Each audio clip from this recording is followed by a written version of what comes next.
الفیل نام پہلی ہی آیت کے لفظ اصحاب الفیل سے ماخوذ ہے۔ زمانہ نزول یہ سورہ بالاتفاق مکی ہے اور اس کے تاریخی پس منظر کو اگر نگاہ میں رکھ کر دیکھا جائے تو محسوس ہوتا ہے کہ اس کا نزول مکہ معظمہ کے بھی ابتدائی دور میں ہوا ہوگا۔ تاریخی پس منظر اس سے پہلے تفسیر سورہ بروج حاشیہ 4 میں ہم بیان کر چکے ہیں کہ نجران میں یمن کے یہودی فرمانروا ذو نواس نے پیروان مسیح علیہ السلام پر جو ظلم کیا تھا اس کا بدلہ لینے کے لیے حبش کی عیسائی سلطنت نے یمن پر حملہ کر کے ہمیری حکومت کا خاتمہ کر دیا تھا اور 525 عیسوی میں اس پورے علاقے پر حبشی حکومت قائم ہو گئی تھی۔ یہ ساری کارروائی دراصل قسطنطنیہ کی رومی سلطنت اور حبش کی حکومت کے باہمی تعاون سے ہوئی تھی، کیونکہ حبشیوں کے پاس اس زمانے میں کوئی قابل ذکر بحری بیڑا نہ تھا۔ بیڑا رومیوں نے فراہم کیا اور حبش نے اپنی 70,000 فوج اسی کے ذریعے سے یمن کے ساحل پر اتاری۔ آگے کے معاملات سمجھنے کے لیے یہ بات ابتدا ہی میں جان لینی چاہیے کہ یہ سب کچھ محض مذہبی جذبے سے نہیں ہوا تھا، بلکہ اس کے پیچھے معاشی اور سیاسی اغراض بھی کام کر رہی تھیں، بلکہ غالباً وہی اس کا اصل محرک تھیں، اور عیسائی مظلومین کے خون کا انتقام ایک بہانے سے زیادہ کچھ نہ تھا۔ رومی سلطنت جب سے مصر و شام پر قابض ہوئی تھی اسی وقت سے اس کی یہ کوشش تھی کہ مشرقی افریقہ، ہندوستان، انڈونیشیا وغیرہ ممالک اور رومی مقبوضات کے درمیان جس تجارت پر عرب صدیوں سے قابض چلے آ رہے تھے اسے عربوں کے قبضے سے نکال کر خود اپنے قبضے میں لے لے، تاکہ اس کے منافع پورے کے پورے اسی کو حاصل ہوں اور عرب تاجروں کا واسطہ درمیان سے ہٹ جائے۔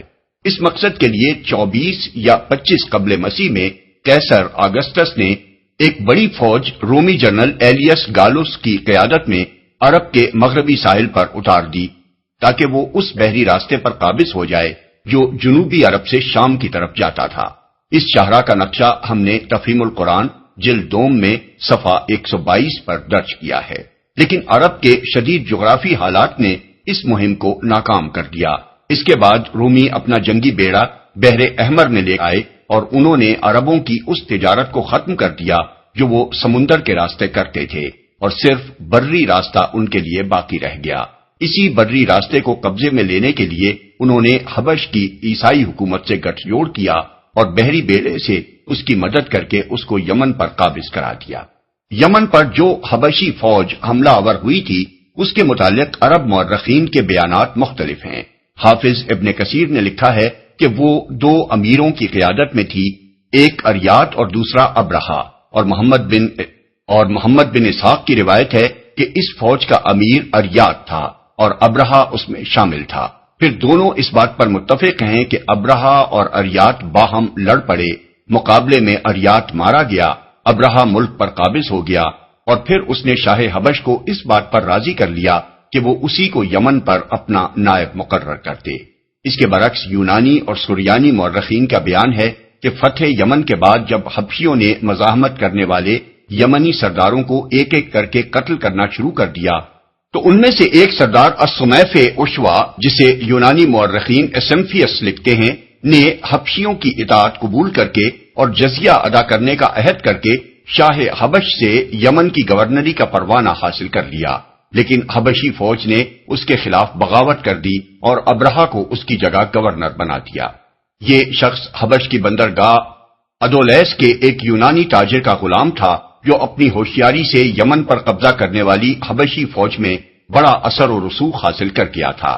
شاہ حبش نے اس کی سرکوبی کے لیے جو فوجیں بھیجیں وہ یا اس سے مل گئیں یا اس نے ان کو شکست دے دی۔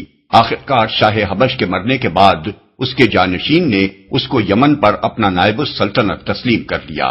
یونانی مورخین اس کا نام ابرامس اور سریانی مورخین ابراہام لکھتے ہیں۔ ابرہا غالباً اسی کا حبشی تلفظ ہے کیونکہ عربی میں تو اس کا تلفظ ابراہیم ہے۔ یہ شخص رفتہ رفتہ یمن کا خود مختار بادشاہ بن گیا، مگر برائے نام اس نے شاہ حبش کی بالادستی تسلیم کر رکھی تھی اور اپنے آپ کو مفوض الملک یعنی نائب شاہ لکھتا تھا۔ اس نے جو اثر و رسوخ حاصل کر لیا تھا اس کا اندازہ اس امر سے کیا جا سکتا ہے کہ جب 543 عیسوی میں وہ سد معرب کی مرمت سے فارغ ہوا تو اس نے ایک عظیم الشان جشن منایا جس میں قیصر روم، شاہ ایران، شاہ ہیرا، شاہ غسان کے سفرا شریک ہوئے۔ اس کا مفصل تذکرہ اس کتبے میں درج ہے جو ابرہہ نے سد مارب پر لگایا تھا۔ یہ کتبہ آج بھی موجود ہے اور گلیزر نے اس کو نقل کیا ہے۔ مزید تفصیلات کے لیے ملاحظہ ہو تفہیم القرآن جلد 4 تفسیر سورہ سبا حاشیہ 37۔ یمن میں پوری طرح اپنا اقتدار مضبوط کر لینے کے بعد ابرہہ نے اس مقصد کے لیے کام شروع کر دیا جو اس مہم کی ابتدا سے رومی سلطنت اور اس کے حلیف حبشی عیسائیوں کے پیش نظر تھا، یعنی ایک طرف عرب میں عیسائیت پھیلانا اور دوسری طرف اس تجارت پر قبضہ کرنا جو بلاد مشرق اور رومی مقبوضات کے درمیان عربوں کے ذریعے سے ہوتی تھی۔ یہ ضرورت اس بنا پر اور بڑھ گئی تھی کہ ایران کی ساسانی سلطنت کے ساتھ روم کی کشمکش اقتدار نے بلاد مشرق سے رومی تجارت کے دوسرے تمام راستے بند کر دیے تھے۔ ابرہہ نے اس مقصد کے لیے یمن کے دارالسلطنت صنعا میں ایک عظیم الشان کلیسا تعمیر کرایا جس کا ذکر عرب مورخین نے القلیس یا القلیس یا القلیس کے نام سے کیا ہے۔ یہ یونانی لفظ ایکلیسیا کا معرب ہے اور اردو کا لفظ کلیسا بھی اسی یونانی لفظ سے ماخوذ ہے۔ محمد بن اسحاق کی روایت ہے کہ اس کام کی تکمیل کے بعد اس نے شاہ حبش کو لکھا کہ میں عربوں کا حج کعبہ سے اس کلیسا کی طرف موڑے بغیر نہ رہوں گا۔ یمن پر سیاسی اقتدار حاصل کرنے کے بعد عیسائیوں کی مسلسل یہ کوشش رہی کہ کعبہ کے مقابلے میں ایک دوسرا کعبہ بنائیں اور عرب میں اس کی مرکزیت قائم کر دیں۔ چنانچہ انہوں نے نجران میں بھی ایک کعبہ بنایا تھا جس کا ذکر ہم تفسیر سورہ بروج حاشیہ 4 میں کر چکے ہیں۔ ابن کثیر نے لکھا ہے کہ اس نے یمن میں علی اعلان اپنے اس ارادے کا اظہار کیا اور اس کی منادی کرا دی۔ اس کی اس حرکت کا مقصد ہمارے نزدیک یہ تھا کہ عربوں کو غصہ دلائے تاکہ وہ کوئی ایسی کارروائی کریں جس سے اس کو مکہ پر حملہ کرنے اور کعبے کو منہدم کرنے کا بہانہ مل جائے۔ محمد بن اسحاق کا بیان ہے کہ اس کے اس اعلان پر غضبناک ہو کر ایک عرب نے کسی نہ کسی طرح کلیسا میں گھس کر رفع حاجت کر ڈالی۔ ابن کثیر کہتے ہیں کہ یہ فعل ایک قریشی نے کیا تھا اور مقاتل بن سلیمان کی روایت ہے کہ قریش کے بعض نوجوانوں نے جا کر اس کلیسا میں آگ لگا دی تھی۔ ان میں سے کوئی واقعہ بھی اگر پیش آیا ہو تو کوئی قابل تعجب امر نہیں ہے کیونکہ ابرہہ کا یہ اعلان یقیناً سخت اشتعال انگیز تھا اور قدیم جاہلیت کے دور میں اس پر کسی عرب یا قریشی یا چند قریشی نوجوانوں کا مشتعل ہو کر کلیسا کو گندا کر دینا یا اس میں آگ لگا دینا کوئی ناقابل فہم بات نہیں ہے۔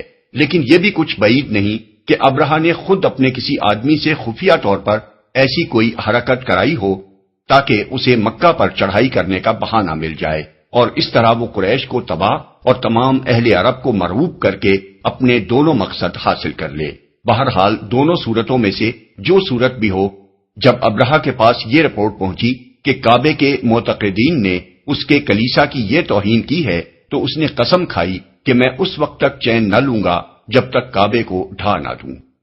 اس کے بعد 570 عیسوی یا 571 عیسوی میں 60,000 فوج اور 13 ہاتھی اور باروایت بعض 9 ہاتھی لے کر مکہ کی طرف روانہ ہوا۔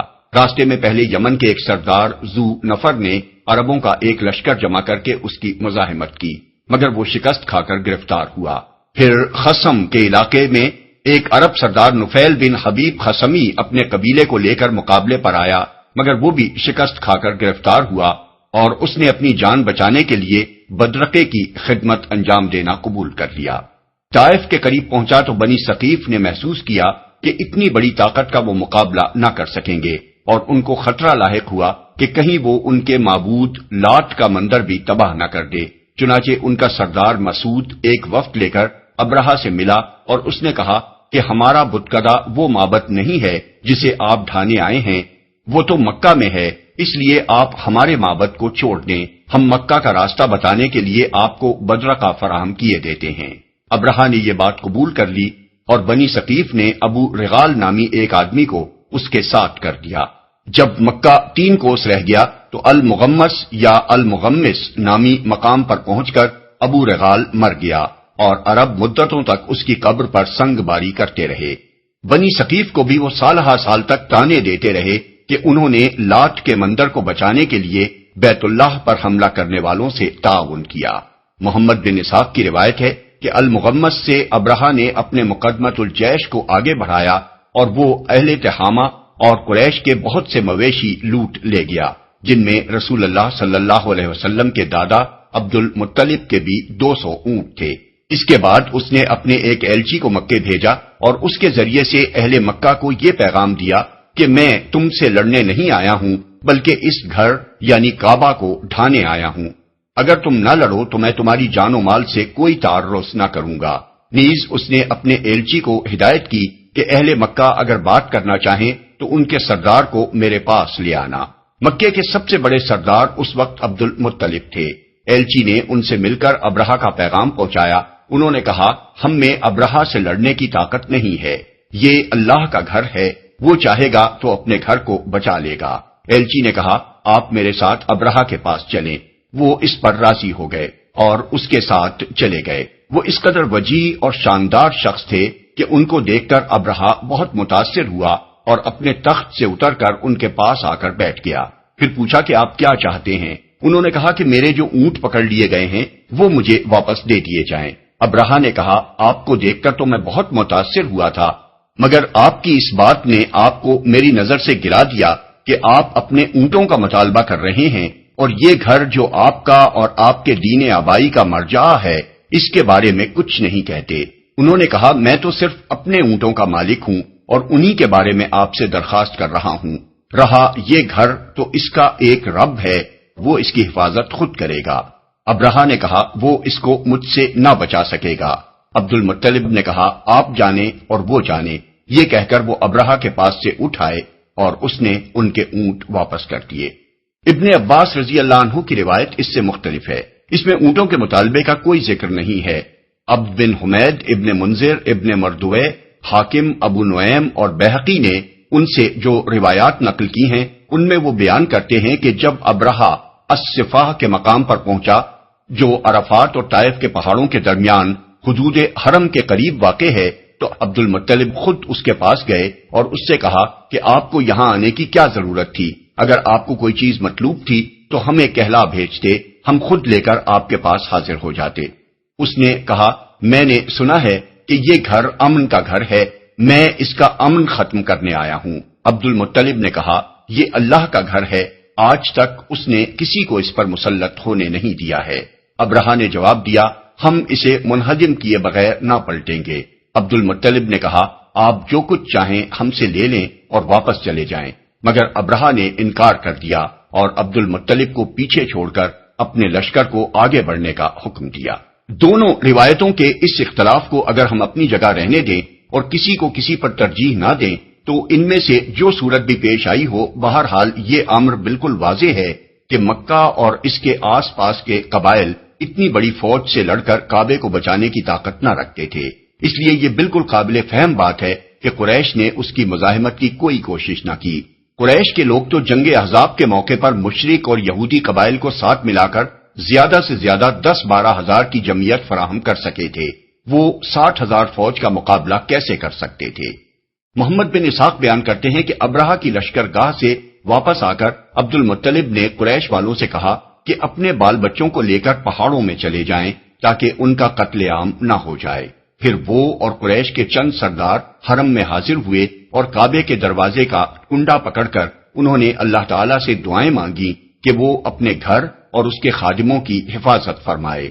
اس وقت خانہ کعبہ میں 360 بت موجود تھے، مگر یہ لوگ اس نازک گھڑی میں ان سب کو بھول گئے اور انہوں نے صرف اللہ کے آگے دست سوال پھیلایا۔ ان کی جو دعائیں تاریخوں میں منقول ہوئی ہیں ان میں اللہ واحد کے سوا کسی دوسرے کا نام تک نہیں پایا جاتا۔ ابن حشام نے سیرت میں عبد المطلب کے جو اشعار نقل کیے ہیں وہ یہ ہیں، خدایا بندہ اپنے گھر کی حفاظت کرتا ہے، تو بھی اپنے گھر کی حفاظت فرما۔ کل ان کی صلیب اور ان کی تدبیر تیری تدبیر کے مقابلے میں غالب نہ آنے پائے۔ اگر تو ان کو اور ہمارے قبلے کو اپنے حال پر چھوڑ دینا چاہتا ہے تو جو تو چاہے کر۔ سہیلی نے روض الانف میں اس سلسلے کا یہ شعر بھی نقل کیا ہے، صلیب کی آل اور اس کے پرستاروں کے مقابلے میں آج اپنی آل کی مدد فرما۔ ابن جریر نے عبد المطلب کے یہ اشعار بھی نقل کیے ہیں جو اس موقع پر دعا مانگتے ہوئے انہوں نے پڑھے تھے، اے میرے رب، تیرے سوا میں ان کے مقابلے میں کسی سے امید نہیں رکھتا، اے میرے رب، ان سے اپنے حرم کی حفاظت کر، اس گھر کا دشمن تیرا دشمن ہے، اپنی بستی کو تباہ کرنے سے ان کو روک۔ یہ دعائیں مانگ کر عبد المطلب اور ان کے ساتھی بھی پہاڑوں میں چلے گئے، اور دوسرے روز ابرہہ مکے میں داخل ہونے کے لیے آگے بڑھا، مگر اس کا خاص ساتھی محمود جو آگے آگے تھا یکا یک بیٹھ گیا۔ اس کو بہت تبر مارے گئے، آنکھوں سے کچوکے دیے گئے، یہاں تک کہ اسے زخمی کر دیا گیا، مگر وہ نہ ہلا۔ اسے جنوب، شمال، مشرق کی طرف موڑ کر چلانے کی کوشش کی جاتی تو وہ دوڑنے لگتا، مگر مکے کی طرف موڑا جاتا تو وہ فوراً بیٹھ جاتا اور کسی طرح آگے بڑھنے کے لیے تیار نہ ہوتا۔ اتنے میں پرندوں کے جھنڈ اپنی چونچوں اور پنجوں میں سنگریزے لیے ہوئے آئے، اور انہوں نے اس لشکر پر ان سنگریزوں کی بارش کر دی، جس پر بھی یہ کنکر گرتے اس کا جسم گلنا شروع ہو جاتا۔ محمد بن اسحاق اور اکرمہ کی روایت ہے کہ یہ چیچک کا مرض تھا، اور بلاد عرب میں سب سے پہلے چیچک اسی سال دیکھی گئی۔ ابن عباس رضی اللہ عنہ کی روایت ہے کہ جس پر کوئی کنکری گرتی اسے سخت کھجلی لاحق ہو جاتی، اور کھجاتے ہی جلد پھٹتی اور گوشت جھڑنا شروع ہو جاتا۔ ابن عباس رضی اللہ عنہ کی دوسری روایت ہے کہ گوشت اور خون پانی کی طرح بہنے لگتا اور ہڈیاں نکل آتی تھیں۔ خود ابرہہ کے ساتھ بھی یہی ہوا، اس کا جسم ٹکڑے ٹکڑے ہو کر گر رہا تھا، اور جہاں سے کوئی ٹکڑا گرتا وہاں سے پیپ اور لہو بہنے لگتا۔ افراتفری میں ان لوگوں نے یمن کی طرف بھاگنا شروع کیا۔ نفیل بن حبیب خصمی کو، جسے یہ لوگ بدرقہ بنا کر بلاد خصم سے پکڑ لائے تھے، تلاش کر کے انہوں نے کہا کہ واپسی کا راستہ بتائے، مگر اس نے صاف انکار کر دیا اور کہا اب بھاگنے کی جگہ کہاں ہے جبکہ خدا تعاقب کر رہا ہے، اور نکٹا یعنی ابرہہ مغلوب ہے، غالب نہیں ہے۔ اس بھگدڑ میں جگہ جگہ یہ لوگ گر گر کر مرتے رہے۔ عطا بن یسار کی روایت ہے کہ سب کے سب اسی وقت ہلاک نہیں ہو گئے، بلکہ کچھ تو وہیں ہلاک ہوئے اور کچھ بھاگتے ہوئے راستے بھر گرتے چلے گئے۔ ابرہہ بھی بلاد خصم پہنچ کر مرا۔ اللہ تعالیٰ نے حبشیوں کو صرف یہی سزا دینے پر اکتفا نہ کیا، بلکہ 3-4 سال کے اندر یمن سے حبشی اقتدار ہمیشہ کے لیے ختم کر دیا۔ تاریخ سے معلوم ہوتا ہے کہ واقعہ فیل کے بعد یمن میں ان کی طاقت بالکل ٹوٹ گئی۔ جگہ جگہ یمنی سردار علم بغاوت لے کر اٹھ کھڑے ہوئے۔ پھر ایک یمنی سردار سیف بن ذی یزن نے شاہ ایران سے فوجی مدد طلب کی، اور ایران کی صرف 1000 فوج جو 6 جہازوں کے ساتھ آئی تھی، حبشی حکومت کا خاتمہ کر دینے کے لیے کافی ہو گئی۔ یہ 575 کا واقعہ ہے۔ یہ واقعہ مزدلفہ اور منا کے درمیان وادی محصب کے قریب محصر کے مقام پر پیش آیا تھا۔ صحیح مسلم اور ابو داؤد کی روایت کے مطابق رسول اللہ صلی اللہ علیہ وسلم کے حجۃ الوداع کا جو قصہ امام جعفر صادق نے اپنے والد ماجد امام محمد باقر سے اور انہوں نے حضرت جابر بن عبداللہ سے نقل کیا ہے، اس میں وہ بیان فرماتے ہیں کہ رسول اللہ صلی اللہ علیہ وسلم جب مزدلفہ سے منا کی طرف چلے تو محصر کی وادی میں آپ نے رفتار تیز کر دی۔ امام نووی اس کی شرح کرتے ہوئے لکھتے ہیں کہ اصحاب الفیل کا واقعہ اسی جگہ پیش آیا تھا، اس لیے سنت یہی ہے کہ آدمی یہاں سے جلدی گزر جائے۔ موطا میں امام مالک روایت کرتے ہیں کہ حضور صلی اللہ علیہ وسلم نے فرمایا کہ مزدلفہ پورا کا پورا ٹھہرنے کا مقام ہے، مگر محصر کی وادی میں نہ ٹھہرا جائے۔ نفیل بن حبیب کے جو اشعار ابن اسحاق نے نقل کیے ہیں، ان میں وہ اس واقعے کا آنکھوں دیکھا حال بیان کرتا ہے۔ اے روینا، کاش تو دیکھتی اور تو نہیں دیکھ سکے گی جو کچھ ہم نے وادی محصب کے قریب دیکھا۔ میں نے اللہ کا شکر کیا جب میں نے پرندوں کو دیکھا، اور مجھے ڈر لگ رہا تھا کہ کہیں پتھر ہم پر نہ آ پڑیں۔ ان لوگوں میں سے ہر ایک نفیل کو ڈھونڈ رہا تھا، گویا کہ میرے اوپر حبشیوں کا کوئی قرض آتا تھا۔ یہ اتنا بڑا واقعہ تھا کہ جس کی تمام عرب میں شہرت ہو گئی، اور اس پر بہت سے شعراء نے قصائد کہے۔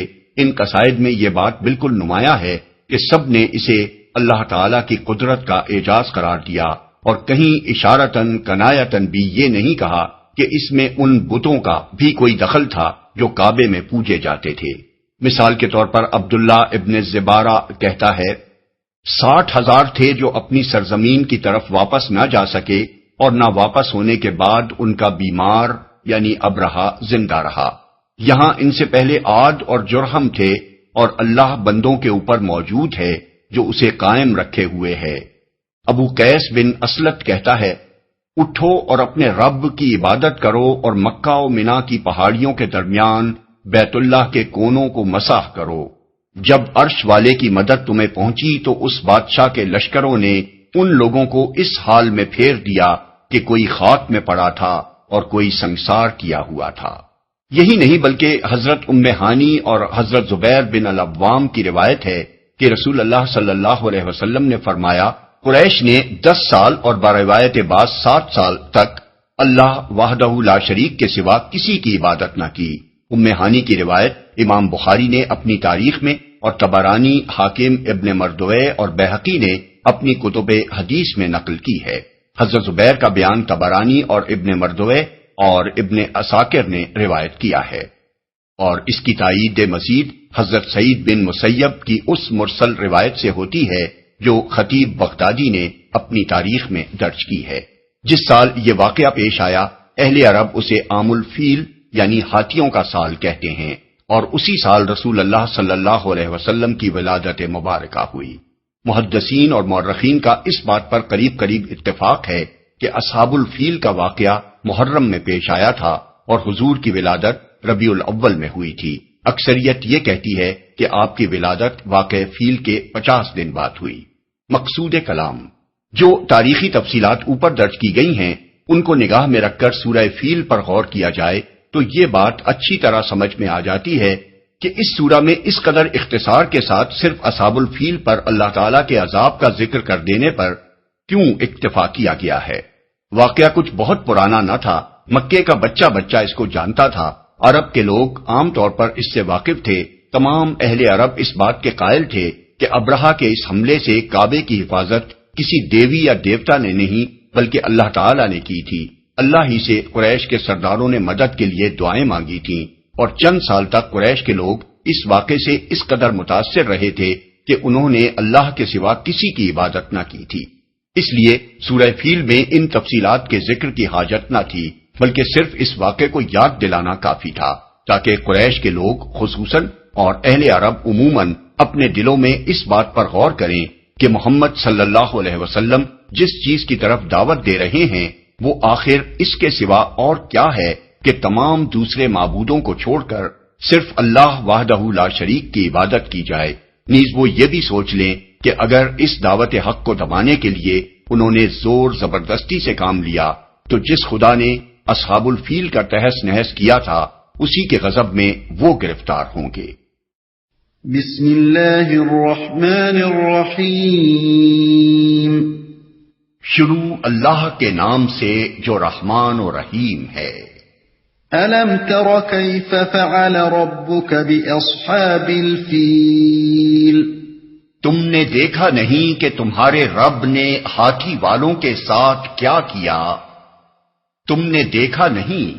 خطاب بظاہر نبی صلی اللہ علیہ وسلم سے ہے، مگر اصل مخاطب نہ صرف قریش بلکہ عرب کے عام لوگ ہیں جو اس سارے قصے سے خوب واقف تھے۔ قرآن مجید میں بکثرت مقامات پر الم ترا یعنی کیا تم نے نہیں دیکھا کہ الفاظ استعمال ہوئے ہیں، اور ان سے مقصود نبی صلی اللہ علیہ وسلم کو نہیں بلکہ عام لوگوں کو مخاطب کرنا ہے۔ مثال کے طور پر آیات ذیل ملاحظہ ہوں، سورہ ابراہیم آیت 19، سورہ الحج آیت 18 اور 65، سورہ النور آیت 43، سورہ لقمان آیات 29 تا 31، سورہ فاطر آیت 27، سورہ الزمر آیت 21۔ پھر دیکھنے کا لفظ اس مقام پر اس لیے استعمال کیا گیا ہے کہ مکہ اور اطراف مکہ اور عرب کے ایک وسیع علاقے میں مکے سے یمن تک ایسے بہت سے لوگ اس وقت زندہ موجود تھے جنہوں نے اپنی آنکھوں سے اصحاب الفیل کی تباہی کا واقعہ دیکھا تھا، کیونکہ اس واقعے کو گزرے ہوئے 40-45 سال سے زیادہ زمانہ نہیں ہوا تھا، اور سارا عرب ہی اس کی ایسی متواتر خبریں دیکھنے والوں سے سن چکا تھا کہ یہ واقعہ لوگوں کے لیے آنکھوں دیکھے واقعے کی طرح یقینی تھا۔ کیا کیا؟ یہاں اللہ تعالیٰ نے کوئی تفصیل اس امر کی بیان نہیں کی کہ یہ ہاتھی والے کون تھے، کہاں سے آئے تھے اور کس غرض کے لیے آئے تھے، کیونکہ یہ باتیں سب کو معلوم تھیں۔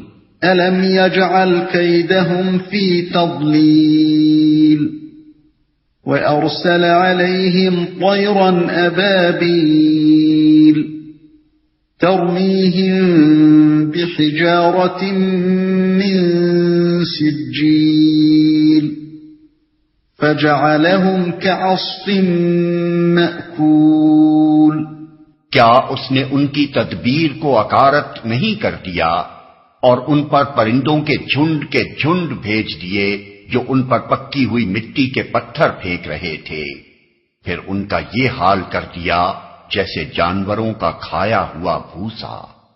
ان کی تدبیر اصل میں لفظ قید استعمال کیا گیا ہے جو کسی شخص کو نقصان پہنچانے کے لیے خفیہ تدبیر کے معنی میں بولا جاتا ہے۔ سوال یہ ہے کہ یہاں خفیہ کیا چیز تھی؟ 60,000 کا لشکر کئی ہاتھی لیے ہوئے علانیہ یمن سے مکہ آیا تھا، اور اس نے یہ بات چھپا کر نہیں رکھی تھی کہ وہ کعبے کو ڈھانے آیا ہے، اس لیے یہ تدبیر تو خفیہ نہ تھی۔ البتہ جو بات خفیہ تھی وہ حبشیوں کی یہ غرض تھی کہ وہ کعبے کو ڈھا کر قریش کو کچل کر اور تمام اہل عرب کو مروب کر کے تجارت کا وہ راستہ عربوں سے چھین لینا چاہتے تھے جو جنوب عرب سے شام و مصر کی طرف جاتا تھا۔ اس غرض کو انہوں نے چھپا رکھا تھا اور ظاہر یہ کیا تھا کہ ان کے کلیسا کی جو بے حرمتی عربوں نے کی ہے اس کا بدلہ وہ ان کا معبد ڈھا کر لینا چاہتے ہیں۔ اکارت نہیں کر دیا، اصل الفاظ ہیں فی تدلیل، یعنی ان کی تدبیر کو اس نے گمراہی میں ڈال دیا، لیکن محاورے میں کسی تدبیر کو گمراہ کرنے کا مطلب اسے ضائع کر دینا اور اسے اپنا مقصد حاصل کرنے میں ناکام کر دینا ہے۔ جیسے ہم اردو زبان میں کہتے ہیں کہ فلاں شخص کا کوئی داؤں نہ چل سکا یا اس کا کوئی تیر نشانے پر نہ بیٹھا۔ قرآن مجید میں ایک جگہ فرمایا گیا ہے وَمَا كَيْدُ الْكَافِرِينَ إِلَّا فِي ضَلَالٍ، یعنی مگر کافروں کی چال اکارت ہی گئی، سورہ المومن آیت 25۔ اور دوسری جگہ ارشاد ہوا وَأَنَّ اللَّهَ لَا يَهْدِي كَيْدَ الْخَائِنِينَ، یعنی اور یہ کہ اللہ خائنوں کی چال کو کامیابی کی راہ پر نہیں لگاتا، سورہ یوسف آیت 52۔ اہل عرب امراء القیس کو الملک الذلیل یعنی ضائع کرنے والا بادشاہ کہتے تھے کیونکہ اس نے اپنے باپ سے پائی ہوئی بادشاہی کو کھو دیا تھا۔ جھنڈ کے جھنڈ بھیج دیے، اصل میں طیرن ابابیل کے الفاظ استعمال ہوئے ہیں۔ اردو زبان میں چونکہ ابابیل ایک خاص قسم کے پرندے کو کہتے ہیں، اس لیے ہمارے ہاں لوگ عام طور پر یہ سمجھتے ہیں کہ ابرہہ کی فوج پر ابابیلیں بھیجی گئی تھیں، لیکن عربی زبان میں ابابیل کے معنی ہیں بہت سے متفرق گروہ جو پے در پے مختلف سمتوں سے آئیں، خواہ وہ آدمیوں کے ہوں یا جانوروں کے۔ اکرمہ اور قتادہ کہتے ہیں کہ یہ جھنڈ کے جھنڈ پرندے بحر احمر کی طرف سے آئے تھے۔ سعید بن جبیر اور اکرمہ کہتے ہیں کہ اس طرح کے پرندے نہ پہلے کبھی دیکھے گئے تھے نہ بعد میں دیکھے گئے، یہ نہ نجد کے پرندے تھے نہ حجاز کے، اور نہ تہامہ یعنی حجاز اور بحر احمر کے درمیان ساحلی علاقے کے۔ ابن عباس کہتے ہیں کہ ان کی چونچیں پرندوں جیسی تھیں اور پنجے کتے جیسے۔ اکرمہ کا بیان ہے کہ ان کے سر شکاری پرندوں کے سروں جیسے تھے، اور تقریباً سب راویوں کا متفقہ بیان ہے کہ ہر پرندے کی چونچ میں ایک ایک کنکر تھا اور پنجوں میں 2 کنکر۔ مکہ کے بعض لوگوں کے پاس یہ کنکر ایک مدت تک محفوظ رہے، چنانچہ ابو نعیم نے نوفل بن ابی معاویہ کا بیان نقل کیا ہے کہ میں نے وہ کنکر دیکھے ہیں جو اصحاب الفیل پر پھینکے گئے تھے، وہ مٹر کے چھوٹے دانے کے برابر سیاہی مائل سرخ تھے۔ ابن عباس کی روایت ابو نعیم نے یہ نقل کی ہے کہ وہ چلغوزے کے برابر تھے، اور ابن مردویہ کی روایت میں ہے کہ بکری کی مینگنی کے برابر۔ ظاہر ہے کہ سارے سنگریزے ایک ہی جیسے نہ ہوں گے، ان میں کچھ نہ کچھ فرق ضرور ہوگا۔ پتھر پھینک رہے تھے، اصل الفاظ ہیں بحجارت من سجیل، یعنی سجیل کی قسم کے پتھر۔ ابن عباس فرماتے ہیں کہ یہ لفظ دراصل فارسی کے الفاظ سنگ اور گل کا معرب ہے، اور اس سے مراد وہ پتھر ہے جو مٹی کے گارے سے بنا ہوا اور پک کر سخت ہو گیا ہو۔ قرآن مجید سے بھی اس کی تصدیق ہوتی ہے۔ سورہ ہود آیت 82 اور سورہ ہجر آیت 74 میں کہا گیا ہے کہ قوم لوط پر سجیل کی قسم کے پتھر برسائے گئے تھے، اور انہی پتھروں کے متعلق سورہ زاریات آیت 33 میں فرمایا گیا ہے کہ وہ حجارت من طین یعنی مٹی کے گارے سے بنے ہوئے پتھر تھے۔ مولانا حمید الدین فراہی مرحوم و مغفور، جنہوں نے عہد حاضر میں قرآن مجید کے معنی و مطالب کی تحقیق پر بڑا قیمتی کام کیا ہے، اس آیت میں ترمیہم کا فاعل اہل مکہ اور دوسرے اہل عرب کو قرار دیتے ہیں جو علم ترا کے مخاطب ہیں، اور پرندوں کے متعلق فرماتے ہیں کہ وہ سنگریزے نہیں پھینک رہے تھے بلکہ اس لیے آئے تھے کہ اصحاب الفیل کی لاشوں کو کھائیں۔ اس تعویل کے لیے جو دلائل انہوں نے دیے ہیں ان کا خلاصہ یہ ہے کہ عبد المطلب کا ابرہہ کے پاس جا کر کعبے کے بجائے اپنے اونٹوں کا مطالبہ کرنا کسی طرح باور کرنے کے قابل بات نہیں ہے، اور یہ بات بھی سمجھ میں آنے والی نہیں ہے کہ قریش کے لوگوں اور دوسرے عربوں نے جو حج کے لیے آئے ہوئے تھے حملہ آور فوج کا کوئی مقابلہ نہ کیا ہو اور کعبے کو اس کے رحم و کرم پر چھوڑ کر وہ پہاڑوں میں جا چھپے ہوں۔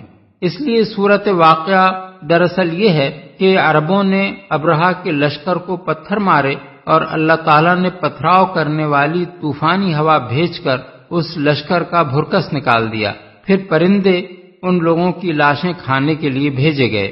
لیکن جیسا کہ ہم دیباچے میں بیان کر چکے ہیں، روایت صرف یہی نہیں ہے کہ عبد المطلب اپنے اونٹوں کا مطالبہ کرنے گئے تھے، بلکہ یہ بھی ہے کہ انہوں نے اونٹوں کا کوئی مطالبہ نہیں کیا تھا اور ابرہہ کو خانہ کعبہ پر حملہ کرنے سے باز رکھنے کی کوشش کی تھی۔